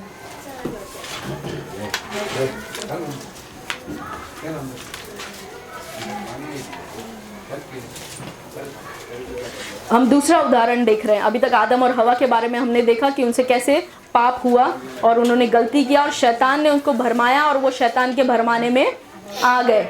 मत्ती उसका 4 अध्याय 4, मत्ती का 4 अध्याय उसका 2 वचन हम देखेंगे। मत्ती 4 का 2 वचन कहता है, वह 40 दिन और 40 रात निराहार रहा। वह कौन? यीशु मसीह। 40 दिन और 40 रात उन्होंने उपवास रखा और वो भूखे थे, उन्होंने अन्न कुछ भी खाना नहीं खाया। तब उसे भूख लगी। हालेलुया। यहाँ पे यीशु की कमजोरी क्या दिखी शैतान को? उसको भूख लगी। हालेलुया। वचन 3 कहता है, तब परखने वाले ने, हालेलुया, ये जो परखने वाला शब्द है ना, ये बहुत घिनौना और खराब शब्द है। हालेलुया। इसको इस तरीके से भी कह सकते हैं, तब जो परीक्षा लेने वाला है उसने पास आकर उससे कहा, यदि तू परमेश्वर का पुत्र है तो कह दे कि ये पत्थर रोटी बन जाए। हालेलुया। इसमें गलत कुछ था नहीं। यीशु को भूख लगी थी और यीशु को परमेश्वर ने अभिषिक्त किया था और वो उस पत्थर को रोटी बना सकता था और खाकर अपनी भूख मिटा सकता था। हालेलुया। लेकिन जिस तरीके से शैतान ने आकर यीशु से क्वेश्चन पूछा, यदि तू परमेश्वर का पुत्र है, तो क्या आप शैतान को साबित करने जाओगे कि आप परमेश्वर के पुत्र हो या नहीं? आपको पता है 3 अध्याय का 12 वचन हम देखेंगे जो हमने मिस किया है। और 3 अध्याय का 11 वचन से हम लोग शुरू करेंगे। उत्पत्ति 3 अध्याय का 11 वचन। उसने कहा, उसने मतलब किसने कहा? ये परमेश्वर ने यहाँ पर आदम से आकर कहा कि किसने तुझे बताया कि तू नंगा है? जिस वृक्ष का फल खाने को मैंने तुझे मना किया था, क्या तूने उसका फल खाया है? आदम ने कहा, आदम का रिप्लाई ध्यान से सुनो। आदम ने क्या कहा? जिस स्त्री को तूने मेरे संग रहने को दिया है, उसी ने उस वृक्ष का फल मुझे दिया और मैंने खाया। सोचो, परमेश्वर को यहाँ पर बहकाने की कोशिश कर रहा है वो। उसको लग रहा है कि शैतान है जो बहक जाएगा और बेवकूफ़ बन जाएगा। हालेलुया। उसको नहीं पता था कि उसका सृष्टिकर्ता है जिसने उसको बनाया है, उसको बेवकूफ़ नहीं बना सकते। उसने कहा कि आदम ने कहा, जिस स्त्री को तूने दिया है, जो पत्नी तूने मुझे दी, उसने मुझे बहकाया और मुझे खिलाया और मैंने खा लिया। यही तो डायलॉग मारते हैं, मेरे दोस्तों ने शराब पी रहे थे, मुझे पिला दिया, मैं पी लिया। आपके मुंह में डाल रहे थे? नहीं ना। आपके पास अभी भी चॉइस है ना कि आपको पीना है कि नहीं पीना है। वो 4 औरतें बैठकर चुगलखोरी कर रही थी तो मैंने बैठकर चुगली उनके साथ कर ली। आपके मुंह में शब्द डाल रहे थे क्या? वो नहीं ना। आप वहाँ से उठ के जा सकते थे। तो ये दूसरों पे दोष लगाने का हमारा जो ये है ना, वो आदम से ही चलता आया है कि दूसरे पे ब्लेम ठोक दो। इसके वजह से मैंने पाप किया, इसके वजह से मुझे गुस्सा आया और मैंने गुस्सा किया, इसके वजह से मैंने दूसरों की चुगली की, मेरे मुंह से इसने निकलवाया और मैंने दूसरों के बारे में बुरा बोल दिया। हालेलुया। तो ये पहले से ही शुरुआत से होता है। हम दूसरों के ऊपर दोष डालने में बहुत आगे है, खुद पे जिम्मेदारी नहीं लेते। तो आदम ने यहाँ पर सबसे पहले परमेश्वर पे दोष डाला कि तूने जो स्त्री मुझे दिया, अगर तू नहीं देता तो मैं पाप नहीं करता। तूने क्यों दिया मुझे ये स्त्री? हालेलुया। और फिर स्त्री पर भी उसने दोष लगाया कि स्त्री ने मुझे खाने के लिए दिया इसलिए मैंने खाया। और आगे फिर जब देखें आप, जब यहोवा परमेश्वर ने स्त्री से पूछा कि तूने यह क्या किया है, तो स्त्री ने कहा कि सांप ने मुझे बहका दिया और तब मैंने खाया। ये सांप ने मुझे बहकाया इसीलिए मैंने वो खाया। हालेलुया। उसने सांप के ऊपर ब्लेम डाल दिया। अब शैतान को कोई ब्लेम करने के लिए था नहीं, इसलिए आगे कुछ नहीं वो बोलता है, वो चुपचाप से सुनता है। हालेलुया। तो यहाँ पर क्या चल रहा है पता है? ब्लेम गेम चल रहा है। परमेश्वर ने, आदम ने परमेश्वर पे दोष लगाया, स्त्री पर दोष लगाया, स्त्री सांप पर दोष लगा रही है, यही सब चल रहा है। हालेलुया। एक स्टोरी यहाँ पर बताना चाहूँगी, एक कहानी। एक दिन एक ऑफिसर रहता है एक ऑफिस में, बड़े ऑफिस में, और वो ऑफिसर जो है अब रिटायर्ड होता है। उसका जो साल है वो पूरा हो जाता है, अब वो नौकरी से निकलने वाला है क्योंकि बूढ़ा हो चुका है। तो वो रिटायर्ड ऑफिसर जब वहाँ से छोड़कर जाता है ऑफिस, उसके बदले में एक दूसरे ऑफिसर को अब उन लोग रखते हैं क्योंकि अब ये जा रहा है तो इसके बदले कोई तो आना चाहिए। तो दूसरे जवान ऑफिसर को वहाँ पर रखते हैं। तो वो जवान ऑफिसर से ये बूढ़ा ऑफिसर जो अब छोड़कर जा रहा है, ये 2 लिफाफे उसको देता है। हालेलुया। और 2 लिफाफे उसके हाथ में देकर उसको कहता है कि जब भी इस ऑफिस में तुमको समस्या आएगी, तुमको परेशानी आएगी और तुमको नहीं पता चलेगा कि क्या करना चाहिए उस परेशानी में, तो पहला लिफाफा खोलना और उसके हिसाब से करना। अगर फिर बाद में कभी परेशानी आएगी तो दूसरा लिफाफा खोलना, ऐसा। तो बोला ठीक है चलेगा। ऐसा हुआ कि जब ये जवान ऑफिसर उस कंपनी में, उस ऑफिस में काम करने लगा, तो कुछ दिन के बाद इसको परेशानी वहाँ पर आई और ये सोचने लगा कि क्या करूँ, बहुत टेंशन में था। तब इसको याद आया वो 2 लिफाफे के बारे में। उसने ड्रॉवर खोला और पहला लिफाफा निकाला। जब निकाला तो उसमें पढ़ा, उसमें लिखा था कि जो कुछ भी दिक्कत में तुम अभी हो इस वक्त, जो कुछ भी परेशानी में हो, वो सारा जो दोष है, ब्लेम, वो सब अपने पहले वाले ऑफिसर के ऊपर डाल देना कि वो जो बुरा वाला ऑफिसर था ना, उसने ये सब गलती किया था, इसके वजह से आज मुझे ये परेशानी देखना पड़ रहा है। तो सारा ब्लेम जो है उसके ऊपर डाल देना, अपने पहले वाले ऑफिसर के ऊपर। तो इसने जब वो पढ़ा तो उसने जाकर लोगों से वही कह दिया और वो बच गया। हालेलुया। कुछ टाइम के बाद उसको फिर से समस्या आई, तब उसने दूसरा वाला लिफाफा खोला और जब दूसरा वाला लिफाफा खोल के उसमें पढ़ा तो उसमें लिखा था कि अब ऐसे ही 2 लिफाफे और तैयार करना अपने आगे आने वाले ऑफिसर के लिए। हालेलुया। कितने लोगों को समझ में नहीं आया, क्योंकि सुन ही नहीं रहते ना, तो समझ में कहाँ से आएगा, नींद में आंख खोल के सो रहे हैं। हालेलुया। मतलब जैसे तुमने अब पहले वाले ऑफिसर पे दोष लगाया, वैसे ही जब आगे वाले आएंगे वो तुम पर दोष लगाएंगे। हालेलुया। तो इसीलिए ब्लेम गेम मत खेलो। हालेलुया। आज आप जिस पे दोष लगा रहे हो, कल वो आप पे दोष लगाएगा। इसीलिए अपने जिम्मेदारी को हमको समझना है कि हाँ, मेरी इच्छा होती है इसीलिए मैं पाप करती हूँ, या इसीलिए मैं पाप करता हूँ। ये शैतान नहीं है जो मुझे प्रलोभन में डालता है, ये परमेश्वर नहीं है, ये मेरी खुद की इच्छा से मैं ये पाप करता हूँ। हालेलुया। ओके, हम लोग जैसे अभी दूसरा उदाहरण देख रहे थे, यीशु के पास आते जल्दी से, और मत्ती का 4 अध्याय हम देखते हैं। उसमें 3 अध्याय में हम पढ़ रहे थे, 3 वचन में मत्ती 4:3 कहता है, तब परखने वाले ने पास आकर उससे कहा, यदि तू परमेश्वर का पुत्र है तो कह दे कि ये पत्थर रोटी बन जाए। हालेलुया। यहाँ पर शैतान यीशु को बोल रहा है कि अगर तू परमेश्वर का पुत्र है, उसको भी क्वेश्चन पूछा। हालेलुया। लेकिन यीशु यहाँ पर सोचने नहीं बैठ गए कि क्या मैं सच में परमेश्वर का पुत्र हूँ? अगर होता तो मैं इस पत्थर को रोटी बना के अब तो मुझे दिखाना ही पड़ेगा। हालेलुया। यीशु ने वो नहीं किया। आमेन। अब जब 3 अध्याय को आप पढ़ेंगे, उसके पहले वाले अध्याय को आखिरी वचन में, तो वहाँ पर परमेश्वर उससे कहता भी है, यीशु से कहता भी है कि तू मेरा प्रिय पुत्र है। 3 अध्याय का 17 वचन कहता भी, और देखो ये आकाशवाणी हुई कि यह मेरा प्रिय पुत्र है जिससे मैं अत्यंत प्रसन्न हूँ। हालेलुया। जब शैतान ने यीशु को देखा भूख में देखा, कमज़ोर देखा, तो उसकी कमज़ोरी में आ गया उसकी परीक्षा लेने के लिए। हालेलुया। और उसको कहा कि यदि तू परमेश्वर का पुत्र है तो इस पत्थर को रोटी बना दे। ये उसने पहला अपना हथियार फेंका, शरीर की अभिलाषा। हालेलुया। अपने शरीर के भूख को पूरा करने के लिए उसने ये पहला हथियार उसके ऊपर फेंका। आगे देखते हैं यीशु ने उसको कैसे उत्तर दिया। 4 वचन कहता है, यीशु ने उत्तर दिया, लिखा है, मनुष्य केवल रोटी ही से नहीं परंतु हर एक वचन से जो परमेश्वर के मुंह से निकलता है जीवित रहेगा। हालेलुया। यीशु ने कैसे उत्तर दिया उसको? वचन से, और कहा लिखा है वचन में कि मनुष्य केवल रोटी ही से नहीं परंतु परमेश्वर के वचन से जीवित रहेगा। तो तू मुझे मत बता कि मुझे ये रोटी जो है ये मुझे जीवित रख सकती है। मेरे परमेश्वर का वचन है जो मुझे जिंदा रखता है। हालेलुया। तो यहाँ पर सबसे पहला शैतान ने जो हथियार फेंका ना, वो आपको यही करता है कि क्या तू परमेश्वर का पुत्र है? अगर परमेश्वर का पुत्र है तो इतनी घटी में क्यों है, तेरे पास पैसे की इतनी कमी क्यों है? हालेलुया। और वो आपको दिमाग में डालता है, उन कमजोरियों को पकड़ता है और दिखाता है कि जाओ और बाहर दूसरों से पैसा मांगो ताकि परमेश्वर पे आप निर्भर नहीं हो सको। हालेलुया। ये उसका पहला हथियार है कि जब वो आपकी कमजोरी देखे, उसमें आपको परीक्षा में डाले और आप अपने ऊपर निर्भर हो जाओ, अपनी बुद्धि पर निर्भर हो जाओ कि कैसे मैं लोगों से पैसा मांगूं या कैसे इस चीज़ का इंतजाम करूं ताकि मैं परमेश्वर पे निर्भर नहीं रहूं। ये शैतान का पहला हथियार। लेकिन यीशु ने साफ उसको जवाब दे दिया कि मनुष्य रोटी से नहीं परंतु परमेश्वर के वचन से जीवित रहेगा। अब हम 7वां वचन देखते हैं। 8वां वचन देखते हैं, 8वां वचन।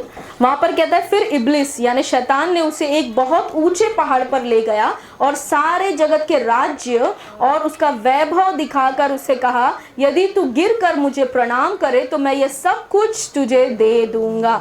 शैतान का दूसरा झूठ। हालेलुया। आकर यीशु को सारे राज्य दिखा रहा है और कह रहा है कि ये सारी दुनिया जो है मेरे हाथों में है, अगर तू मुझे प्रणाम करे तो मैं ये सारी दुनिया तुझे दे दूंगा। हालेलुया। ये थी दूसरा उसका हथियार, आंखों की अभिलाषा। हमको जो चीजें दिखती है, पसंद आती है, हमको बस करना है, हमको बस ले लेना है। हालेलुया। वो चीजें बस हमको चाहिए। आमेन। लेकिन हमको पता नहीं चलता कि किस तरीके से वो हमको कमज़ोर करते जा रहा है।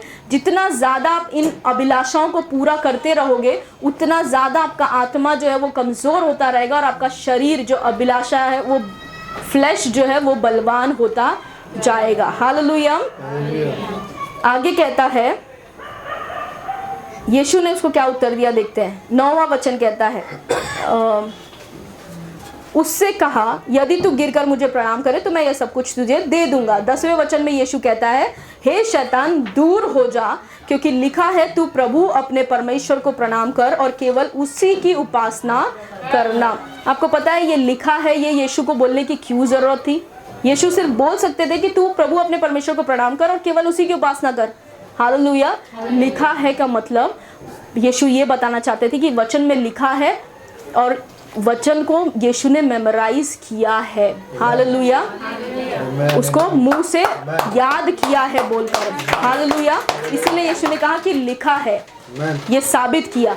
उस टाइम पे अध्याय और वचन जो आयत है उस टाइम पे नहीं थे, जैसे आपके बाइबल में अभी है। एक एक अध्याय को बांटा गया है और एक एक वचन में उसको बांटा गया है। ये कुछ साल पहले हुआ, ये उस टाइम पे नहीं था। उस टाइम पे सब एक साथ चलते रहता था, पूरा एक कहानी के जैसा। हालेलुया। तो यीशु वो कोट नहीं कर पाए, नहीं तो मैं पूरा विश्वास करती हूँ कि यीशु साफ साफ उसको बताते कि व्यवस्था विवरण के 28वें अध्याय के 4थे वचन में लिखा है कि तू अपने प्रभु परमेश्वर को छोड़ और किसी की आराधना ना करना। साफ साफ यीशु उस वचन को कोट करते अगर उस टाइम पे बाइबल उस तरीके से दिया होता था तो। हालेलुया।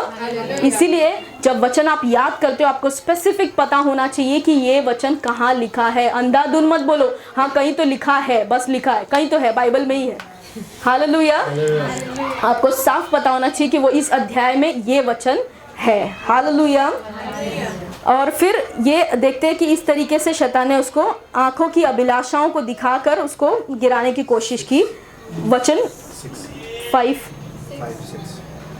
वचन 5 में देखते हैं, तब शैतान ने उस पवित्र नगर में ले गया और मंदिर के कंगूरे पर खड़ा किया और उससे कहा, यदि तू परमेश्वर का पुत्र है तो अपने आप को नीचे गिरा दे, क्योंकि लिखा है, वह तेरे विषय में अपने स्वर्गदूतों को आज्ञा देगा और वे तुझे हाथों हाथ उठा लेंगे, कहीं ऐसा ना हो कि तेरे पाँव में पत्थर से ठेस लगे। और यीशु ने उससे क्या कहा, यह भी लिखा है, तू प्रभु अपने परमेश्वर की परीक्षा न करना। हालेलुया। यहाँ पर फिर से यीशु मसीह ने वचन के द्वारा विजय पाई। हालेलुया। आपको पता है हमारे पास कोई बहाना नहीं है पाप में गिरने का या परीक्षा में फेल होने का, कोई भी बहाना नहीं है। आपको पता है आदम और हवा को परमेश्वर ने इतने सुंदर बगीचे में रखा और सब कुछ उन्हें दिया, सब कुछ। अगर उनको भूख लगा तो ये फल तोड़ लिया, खा लिया, हो गया। ना उनको जॉब पे जाने का टेंशन, ना नौकरी करने का टेंशन, कुछ भी चिंता नहीं था। हालेलुया। बस उस बगीचे में रहकर एंजॉय करना था। सुंदर नदियां बहती थी, 3-3 उस नदियों के पास जाकर बैठे, वहां पर आराम करे। हालेलुया। कुछ भी दुनिया का चिंता उनके पास नहीं था, ना रिश्तेदारों की चुगली, ना कुछ भी टेंशन नहीं। हालेलुया। सिर्फ फल जब भूख लगा तोड़े, खाए और परमेश्वर को धन्यवाद करते रहे, परमेश्वर की उपस्थिति में बने रहे। लेकिन इतने सुंदर बगीचे में भी आदम क्या हुआ, फेल हो गया परीक्षा में। हालेलुया। लेकिन हमारा यीशु मसीह, आदम पूरा बहुतायत से पेट भरा हुआ था उसका और इतने सुंदर बगीचे में था, फिर भी वो फेल हो गया।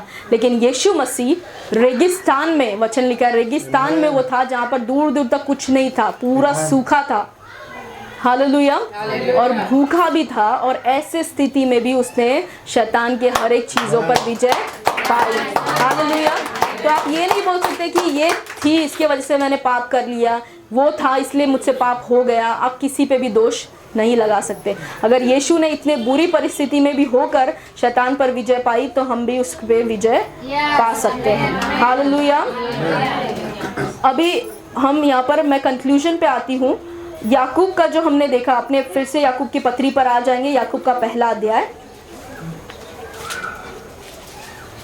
हमने 13, 14 और 15 वचन तक पढ़ लिया था कि कैसे शैतान अभिलाषा में कैसे लोग अपनी ही अभिलाषा में फंसकर पाप करते हैं और शैतान उनको इन 3 हथियारों से कमजोरी देखकर उनको गिराता है। किसको याद है 3 हथियार क्या है? जल्दी से बोलो। आंखों की अभिलाषा, शरीर की अभिलाषा, जीविका का घमंड। हाँ, पीछे वाले उसी में हो गया, साथ में काम हो गया। हालेलुया।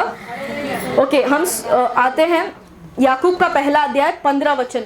जब भी शैतान आपको परीक्षा में डालने के लिए आए, ये बात तो आपको मानना है कि आपके अंदर कुछ तो उसने कमजोरी देखा, इसी के वजह से आपके ऊपर परीक्षा वो लेकर आ रहा है, आपको गिराने की कोशिश कर रहा है। अब हमको कैसे इन परीक्षाओं पर विजय पाना है वो देखेंगे कि कैसे हम उसकी परीक्षा में न फंसे। 15 वचन कहता है, याकूब पहला अध्याय 15 वचन, फिर अभिलाषा गर्भवती होकर पाप को जन्मती है और पाप जब बढ़ जाता है तो मृत्यु को उत्पन्न करता है। एक चीज हमको ध्यान रखना है कि जब भी हम पाप करते हैं, निरंतर पाप में बने रहते हैं, लोगों के परमेश्वर के जन के बोलने के बाद भी, बाइबल पढ़ने के बाद भी, परमेश्वर की आवाज आने के बाद भी अगर हम उस चीज को नहीं छोड़ते हैं, उसमें कंटिन्यू रहते हैं, तो साफ कहता है कि मृत्यु आ रही है। आपका आखिरी डेस्टिनेशन क्या है? नरक, मृत्यु है। हालेलुया। उससे आपको कोई बचा नहीं सकता। तो सबसे पहले हमको याद करना है कि अगर मैं इस अभिलाषा में गिरता हूं तो सबसे पहले परमेश्वर का न्याय होगा, और उसका न्याय यह है कि जो पाप करता है उसको मजदूरी मिलेगा। हालेलुया। तो सबसे पहले चीज याद करनी उस चीज को। दूसरा चीज यहाँ पर याकूब हमको बताता है 17 वचन में, जो कि बहुत ही सुंदर वचन है, हम में से कई ने बाय हार्ट किया होगा। यहाँ पर लिखा है, क्योंकि हर एक अच्छा वरदान और हर एक उत्तम दान ऊपर ही से है और ज्योतियों के पिता की ओर से मिलता है, जिसमें ना तो कोई परिवर्तन हो सकता है और ना अदल बदल के कारण उस पर छाया पड़ती है। हालेलुया। तो यहाँ पर याकूब बताने की कोशिश कर रहा है दूसरा चीज, एक तो न्याय, परमेश्वर के न्याय से बचो, पाप मत करो, क्योंकि परमेश्वर ने बहुत बड़ा दाम चुकाया है अपने बेटे को देकर। दूसरा चीज, परमेश्वर की भलाई को देखो अपने जीवन में। हालेलुया। पहला, जब आप न्याय देखते हैं, आपको आगे की तरफ देखना है कि इसका परिणाम मुझे भुगतना पड़ेगा। हालेलुया। चाहे जो भी पाप करे, हमको उसका परिणाम भुगतना पड़ेगा। दूसरा चीज यहाँ पर याकूब बताता है 17 वचन में, परमेश्वर की भलाई को देखो। आपके इर्द गिर्द देखो कि परमेश्वर आपके जीवन में कितनी भलाइयाँ की है, आपके पास कमी क्या है कि आप इस पाप में गिरोगे। हालेलुया। तो दूसरा चीज हमको देखना है परमेश्वर की भलाई को। यहाँ पर एक चीज मैं सिंपल स्टेट करना चाहूंगी, जो मेरा फोकस था इस वचन को देने का, वो ये था कि हमको ये बात अपने दिमाग में बिठा लेना है कि जो भी अच्छी चीजें हैं वो मेरे जीवन में परमेश्वर की ओर से हैं, और जो भी बुरी चीजें हैं वो शैतान की ओर से है। हालेलुया। कभी इसको मिक्स मत करना, कभी मत बोलना कि ये बुरी चीज परमेश्वर ने मुझे दिया ताकि ये हो, ताकि वो हो। कोई भी कारण दो आप, वो कारण सही नहीं है, वो परमेश्वर की ओर से नहीं है। आमीन। और जो भली चीजें हैं सिर्फ वही परमेश्वर देता है, और वो आगे कारण भी बताता है कि क्यों वो आपके जीवन में अच्छी चीजें देता है, क्योंकि वो ज्योतियों के पिता की ओर से मिलती है। वो प्रकाश में रहता है, वो उजियाले में रहता है। वो अंधकार के काम आपके जीवन में क्यों भेजेगा? अगर बीमारी है, गरीबी है, थकान है, ये सारे किसके काम है? अंधकार के काम है। और परमेश्वर प्रकाश का परमेश्वर है, ज्योति का परमेश्वर है। वो आपके जीवन में अंधकार की चीजें क्यों डालेगा? दुष्ट आत्माएं क्यों भेजेगा आपके ऊपर? हालेलुया। तो ये ज्योतियों के पिता की ओर से नहीं मिलता है। आगे दूसरा कारण वो देता है जिसमें ना तो कोई परिवर्तन हो सकता है और ना अदल बदल के कारण उस पर छाया पड़ती है। मतलब वो परमेश्वर कभी बदल नहीं सकता। ऐसा नहीं है कि पहले उसने भलाई की अब बुराई कर सकता है, कभी नहीं। वो हमेशा निरंतर भलाई ही करता रहेगा। हालेलुया। तो दूसरा चीज आपको याद रखना है कि परमेश्वर भला है। उसने कितनी सारी मेरे जीवन में भलाइयाँ की है। मुझे आदम और हवा के जैसे 99 उन पेड़ों को छोड़कर उस एक पेड़ पर अपनी नजर को नहीं लगाना है जो मुझे नहीं दिया गया। हालेलुया। मुझे बहुत सारी आशीषें दी है परमेश्वर ने। एक आशीष जो मुझे अभी तक नहीं मिली है, मुझे अपना ध्यान उस पर मुझे नहीं रखना है। अगर इतनी सारी दी तो क्या वो एक नहीं दे देगा? बिल्कुल देगा। हालेलुया। बिल्कुल देगा। आमीन। ये दूसरा हमारा हथियार है शैतान के विरुद्ध चलाने का। जब भी आपको आके वो पूछे कि क्या तू बीमार है, अगर परमेश्वर का पुत्र है तो तू बीमार क्यों है, आपको परमेश्वर के वचन से फाइट करना है कि परमेश्वर ने मेरे जीवन में भलाई की, उसने अपने इकलौते बेटे को दिया और उसने कोड़े के मार खाए ताकि मैं चंगा हो जाऊं। हालेलुया। इसीलिए उसके मार खाने से मैं चंगी हो गई। तो उसकी भलाई को आपको याद करके उसको परमेश्वर के वचन से उससे लड़ना है। तीसरा चीज हम देखते हैं कि किस तीसरे वजह से हम उसके सारे परीक्षाओं पर विजय पा सकते हैं। तीसरा वचन 18 वचन देखते हैं। याकूब का पहला अध्याय उसका 18 वचन आगे वो कहता है, उसने अपनी ही इच्छा से हमें सत्य के वचन के द्वारा उत्पन्न किया ताकि हम उसकी सृष्टि की हुई वस्तुओं में से एक प्रकार के प्रथम फल हो। अगर इंग्लिश बाइबल आप पढ़ोगे तो वहां पर वर्ड यूज किया फर्स्ट फ्रूट, पहला फल। हम उसकी सृष्टि में हम कौन है? पहले फल है, फर्स्ट फ्रूट है। आपको पता है पुराने नियम में ये फर्स्ट फ्रूट का बहुत ही ज़्यादा महत्व था जो हम अभी नए नियम में नहीं समझ पाते हैं। थोड़ा सा शॉर्ट में बताऊंगी। पुराने नियम में पहला फल जो था उसका मतलब था, अगर आप वचन लिख रहे हो तो लिख लो, नीति वचन उसका 3 अध्याय 9वां वचन कहता है, कोई खोले नहीं, घर पे जाके पढ़ना। नीति वचन 3:9 कहता है कि जो भी पहला फल है वो परमेश्वर के सामने भेंट चढ़ाओ। तो जब भी उन लोग फसल काटते थे पुराने नियम में, या जो कुछ भी उनके पास था, भेड़ बकरियां जो भी थे, उसका जो पहला फल निकलता था वो परमेश्वर को उन लोग सौंपते थे। नीति वचन उसका 3 अध्याय उसका 9 वचन, सबको मिला? नीति वचन 3:9। ओके, तो वहां पर बाइबल में लिखा है कि जब भी पहला फल जो आपको मिल रहा है वो आपको सबसे पहले किसको ले जाकर देना है? परमेश्वर को सौंपना है, क्योंकि वो उसका है। हालेलुया। यहाँ पर याकूब कहता है, सबसे पहला चीज वो कहता है कि तुम सत्य के वचन के द्वारा उत्पन्न किए गए हो, तुम सच्चाई के वचन से उत्पन्न किए गए, तुम शैतान के झूठ में क्यों आ रहे हो? हालेलुया। तुम सत्य से जन्मे हो तो सत्य में चलो, शैतान के झूठ में क्यों चल रहे हो? हालेलुया। तो वो झूठ को आपको हटा देना अपने दिमाग से। जैसे मैं आप लोगों को प्रचार कर रही हूँ, परमेश्वर मुझसे भी बात कर रहा है। आमेन। ये पवित्र आत्मा का काम है जो हमसे बात करता है, क्योंकि कई बार मैं भी कमजोर पड़ जाती हूँ और मैं सोचती हूँ परमेश्वर क्यों या कब। हालेलुया। लेकिन परमेश्वर का वचन मुझे ढाढ़स देता है, वो मुझे साहस देता है आगे बढ़ने का, और ये विश्वास दिलाता है कि मेरा परमेश्वर कभी बदलता नहीं है। वो भला था, भला है और भला रहेगा। आमेन। तो यहाँ पे 18वें वचन में हम देखते हैं कि हमें सत्य के वचन के द्वारा उत्पन्न किया गया है। हमें जो जन्म दिया है वो किससे दिया है? सत्य से वचन, सत्य के वचन से हमारा जन्म हुआ है। मतलब जैसे आपके धरती के माता पिता होते हैं, 2 होने चाहिए, माता पिता दोनों होने चाहिए। सिर्फ माँ है तो बच्चे को जन्म दे सकती है क्या? अगर पिता है ही नहीं तो पॉसिबल है? या सिर्फ पिता है तो बच्चे को जन्म दे सकता है, माँ है ही नहीं? दोनों का होना जरूरी है, तभी बच्चों का जन्म होगा।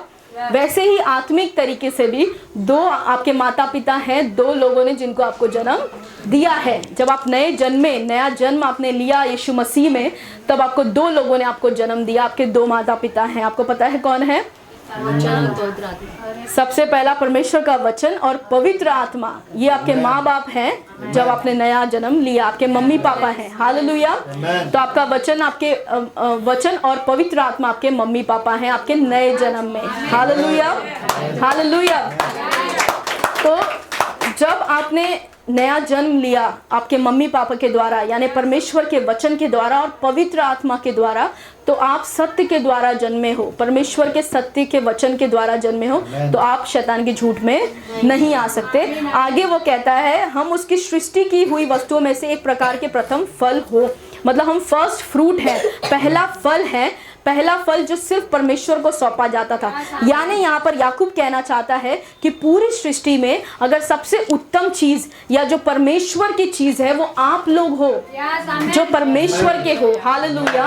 और जब आप परमेश्वर के हो तो आप इतना खराब काम कैसे कर सकते हो? शैतान की बातों में कैसे आ सकते हो? इतने नीचे की बात कैसे सोच सकते हो? जब आप परमेश्वर के हो, जब आप स्वर्गीय स्थानों में बिठाए गए हो, जब आप परमेश्वर के साथ रहते हो, जब आप उसके बेटे हो, तो आप शैतान की झूठी बातों में फंसकर कैसे परीक्षा में गिर सकते हो?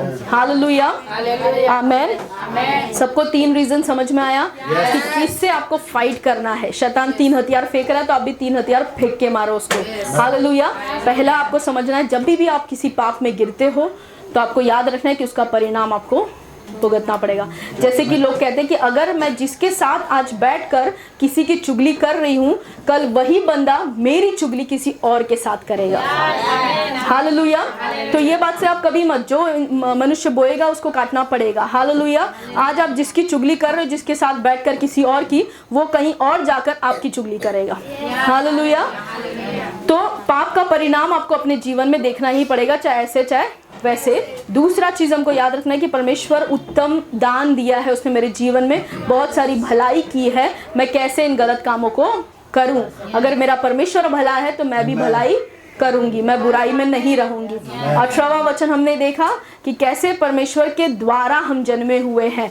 मतलब जब शैतान आपको परीक्षा में डालता है, आपकी कमजोरी को देखकर आपको 3 चीजें देखना है। जो पहला चीज मैंने बताया न्याय यानी आगे की तरफ, दूसरा चीज मैंने बताया परमेश्वर की भलाई यानी अपने इर्द गिर्द, और तीसरा चीज अपने अंदर देखना है कि मैं कौन हूँ। मैं कोई साधारण व्यक्ति नहीं हूँ, मैं परमेश्वर के वचन के द्वारा और पवित्र आत्मा के द्वारा मैंने जन्म लिया है और मैं परमेश्वर का हूँ। हालेलुया। तो आपको आगे की तरफ देखना है, आपको इर्द गिर्द देखना है और आपको अंदर अपने देखना है। हालेलुया। वचन यहाँ पर खत्म हुआ, लेकिन आखिरी का 2 मिनट लेकर मैं आप लोगों को उत्साहित करना चाहूंगी। अब ये इसको प्रैक्टिकल में कैसे लेकर आए, कैसे हम हर दिन विजय पाएं शैतान के चीजों पर। हालेलुया। प्रैक्टिकली क्या करना है आपको? हर दिन हमको प्रार्थना करना है और वचन पढ़ना है। हालेलुया। कुछ लोग आकर मुझसे कहते हैं कि सिस्टर क्या करें, हम लोग वचन जब पढ़ते हैं तो याद नहीं रहता है। कोई बात नहीं। हालेलुया। कोई प्रॉब्लम नहीं है। आप रोज का आदत आपको और मुझे बनाना है, डेली का आदत बनाना है। और वो आदत ये है कि रोज का आप अलार्म रखें और सिर्फ 5 मिनट शुरुआत करें प्रार्थना करने की, 5 मिनट से। हालेलुया। ये मैं आपको प्रैक्टिकल डिसिप्लिन और टिप्स दे रही हूँ जिससे आप प्रभु में बढ़ सकते हैं। सिर्फ 5 मिनट का अलार्म अपने मोबाइल में रखें। 5 मिनट जैसे ही खत्म हो अपना प्रार्थना आमेन बोल के खत्म कर दें। हालेलुया। शुरुआत 5 मिनट से करें। 5 मिनट, 1 हफ्ता, 2 हफ्ता, सिर्फ 5 मिनट प्रार्थना करें। अब प्रार्थना क्या करें? परमेश्वर से आप बातें करें, परमेश्वर को धन्यवाद दें उन सारी भलाइयों को देख कर कि कब कब उसने आपकी प्रार्थना का उत्तर दिया, कब कब उसने आपकी प्रार्थना को सुना। उन चीज़ों को याद करके उसको धन्यवाद दें और बोले कि परमेश्वर तू भला है। उसके वचनों को पढ़ें, उस वचनों को लेकर उसका धन्यवाद करें कि परमेश्वर तूने कोई भी भली वस्तु धर्मी जन से रख नहीं छोड़ी है। हालेलुया। कोई भी अच्छी वस्तु तू अपने धर्मी जन से रख नहीं छोड़ता, तू चाहता है कि उन्हें वो मिले। तो उसके वचनों को लेकर उसका धन्यवाद करना शुरू करें। फिर आपका कुछ प्रार्थना निवेदन है तो परमेश्वर को बताएं कि पिता मेरी ये विनती है, मेरी ये प्रार्थना है, मैं चाहती हूँ कि ऐसा मेरे जीवन में या मेरे परिवार में हो, और आमेन बोलकर खत्म कर दें। हालेलुया। ये 5 मिनट का आपका प्रार्थना रोज शुरू होना चाहिए। 1 हफ्ता करें, 2 हफ्ता करें, उसके बाद इसको 10 मिनट कर दें। हालेलुया। 2 हफ्ते के बाद, 3 हफ्ते के बाद इसको 15 मिनट कर दें। हालेलुया। और तब आपको अन्य भाषा भी आने लगेगा। तो 5 मिनट अगर आप अपने भाषा में बात करें तो 10 मिनट आप अन्य भाषा में बातें करें। हालेलुया। क्योंकि कुछ चीज़ें जो हमको अपने सोच से पता है वो बहुत सीमित है। हालेलुया। लेकिन पवित्र आत्मा सब कुछ जानते हैं, वो आने वाली बातों को भी जानते हैं। तो पवित्र आत्मा को अपने द्वारा प्रार्थना करने दें। हालेलुया। तो इस तरीके से हम एक अपना आदत बना सकते हैं। अगर प्रार्थना का जीवन आपका नहीं है तो शुरुआत करें 2 मिनट से, 5 मिनट से, जो भी आपको लगे इससे शुरुआत करें। हालेलुया। बाइबल पढ़ने का हैबिट आप बनाएं। शुरुआत करें सिर्फ 1 अध्याय से। आज घर पर जाकर अगर आपका बाइबल का जो है डिसिप्लिन नहीं है डेली पढ़ने का, हफ्ते में 2 दिन उठा लिया बाइबल, वो भी क्या पढ़ा पता नहीं। अगर डिसिप्लिन लाना है तो आज से आप घर पे जाकर शुरू करो। मत्ती का पहला अध्याय खोलो। आई नो वो जीनियोलॉजी है, पहले ही डिस्करेजमेंट हो जाएगा, लेकिन आप शुरू करो वहाँ से। मत्ती का पहला अध्याय आप पढ़ो, आज बंद कर दो बाइबल। कल खोलो मत्ती का दूसरा अध्याय पढ़ो, बंद कर दो बाइबल। सिर्फ 1 अध्याय से शुरू करो पढ़ना। कम से कम 2 हफ्ते, 3 हफ्ते सिर्फ 1 अध्याय पढ़ो और बाइबल बंद करो। उसके बाद फिर आप 2 अध्याय पे आ जाओ, 2 अध्याय पढ़ो और बाइबल बंद करो, और ऐसे करते करते आप बढ़ाते जाओगे। हालेलुया। आप ये मत सोचो शुरुआत में कि कैसे मैं 2 घंटे तक प्रार्थना में बैठ सकता हूँ, फिर आप कुछ भी नहीं करोगे। हालेलुया। शुरुआत छोटी से शुरू करो आप। हालेलुया। क्योंकि यही 2 हथियार हैं मेन जो आपको इन सारी चीज़ों से बचा कर रखेगा।